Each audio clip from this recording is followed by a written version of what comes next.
तीन तीन फेज में लाइफ के में, तो एक जो जो आत्मा कॉन्शियस होता है हमारा, जो हमारा अंदर की जो आवाज होती है वो वही हमारी आवाज होती है जो हमारे माँ बाप की आवाज होती है। तो तीन तीन पॉइंट पे तो हम हमारे माँ बाप की आवाज की कॉन्शियसनेस और उनकी जितनी भी आत्मा जगी हुई है, जितना उनका सोल जगा हुआ है, हम उसके हिसाब से अपनी जीवन जीते हैं। पर अनुमान ये देखा गया है कि जब तक बच्चा अपने माँ बाप के पास में होता है तो उसको जो उसकी कंडीशन होती है, जो उसका इकोसिस्टम होता है, उसके अंदर उसको सबसे बढ़िया चीज होती है वही मिलती है। ठीक है ना। गरीब भी होगा तो भी अपने बच्चे को अच्छी चीज लाने की कोशिश करेगा। जैसे आज की तारीख के अंदर हम एक एग्जांपल लेते हैं।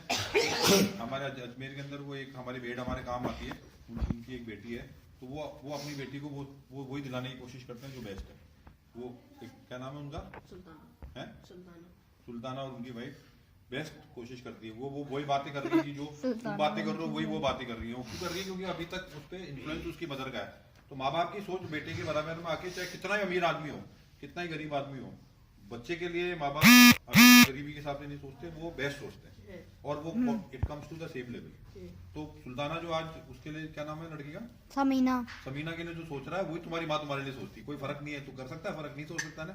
तुम उनसे बात करते हो, तुमको लगता है यार ये भी वही बात कर रही है, हम भी यही बात कर रहे हैं। पर यहाँ से अब फर्क शुरू होने लगेगा। अब तुम्हारा खुद का कॉन्शियस बनना शुरू हो गया, तुम्हारे खुद के अंदर एक आवाज आना शुरू हो गई है।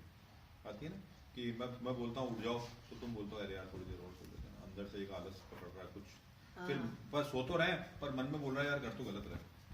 ठीक है ना। तो एक सबसे बड़ी चीज होती है हमारी आत्मा। हमारी आत्मा हमारी जिंदगी का सबसे बड़ा बेसिस है। जो हमारे अंदर की आवाज है ना, इसके बारे में हमको कोई नहीं बताता। हमारे को हमारे माँ बाप भी बता सकते हैं, हमारा अच्छा गुरु भी बता सकता है कि मन की सुनना, मन की सुनो, सोल की सुनो। ठीक है ना। अपने अंदर की आत्मा को सुनो। अंदर की जो आत्मा होती है ना, वो हरदम गलत और सही का फर्क करा देती है। उसमें आपको कोई ट्यूशन की जरूरत नहीं पड़ती। आपके अपने इकोसिस्टम के हिसाब से जो आपके चारों तरफ के प्रेशर्स होते हैं ना, उसके हिसाब से वो आपको सही और गलत का एकदम वो बता देती है कि हाँ ये काम सही है, ये काम गलत है। एक हो गया। दूसरा हमारा हो गया नेचर, है ना, जिसको हम कहते हैं हमारा जो चारों तरफ का जो नेचर होता है, ये हमारा बेसिस ऑफ लाइफ होता है। हम किस जगह पे हमारा क्या नेचर है। नेचर के जो कुछ पार्ट होता है, नेचर के 5 पार्ट होता है जो बहुत इंपॉर्टेंट है। ठीक है ना। क्या क्या होता है बोलना चाहिए नेचर के?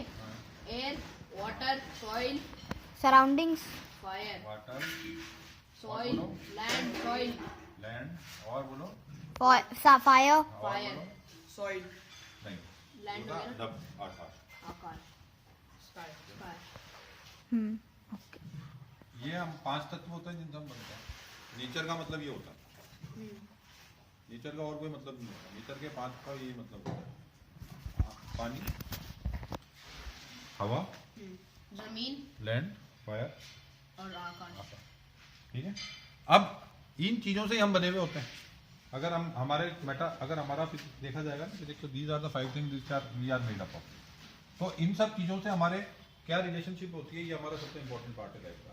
कि हम पानी, हम सांस इतनी ले रहे हैं मुफ्त में, पर हम कभी उसको फील नहीं कर रहे। हवा है चारों तरफ, हवा चल रही है, सबको देखना, पर उसको कभी फील नहीं कर रहे। हवा की शिकायत तो कर देंगे, आज ज्यादा चल रही है, आज चली नहीं रही है, पर हम कभी ये फील नहीं करते कि हमको ये चीज मिली हुई है, हवा मिली हुई है, कि हमारे लिए लाइफ के अंदर बहुत इंपॉर्टेंट है। हमारा एयर के साथ में हमारा क्या रिलेशनशिप है, वो हमको हर आदमी का डिफरेंट होता है। हर आदमी को क्रिएट करना पड़ता है और हर आदमी को उसके बारे में सोचना पड़ता है।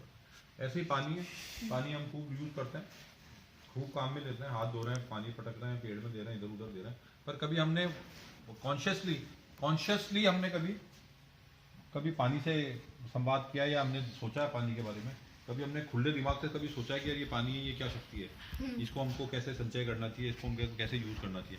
तूने ये तो परफ्यूम कैसे यूज करना चाहिए, ये तो तूने समझा है कि परफ्यूम को कब यूज करना चाहिए, कैसे यूज करना चाहिए, पर कभी तूने ये सोचा है कि तुमको पानी को कैसे यूज करना चाहिए।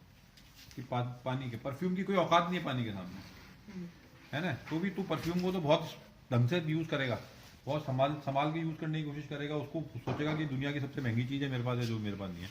पर तू जो पानी है उसके बारे में तू कभी भी नहीं सोचेगा। तो तेरे को ये सोचना पड़ेगा कि एयर, पानी, जमीन को हम कैसे भी काम में ले रहे हैं, कुछ पे थूक भी रहे हैं, उस पर कुछ भी कर रहे हैं, गंदा भी कर रहे हैं उसको, हमारी जितनी भी वेस्टेज है, हमारा जितना भी गंदा हो सकता है, हम जमीन में उठा के पटक देते हैं।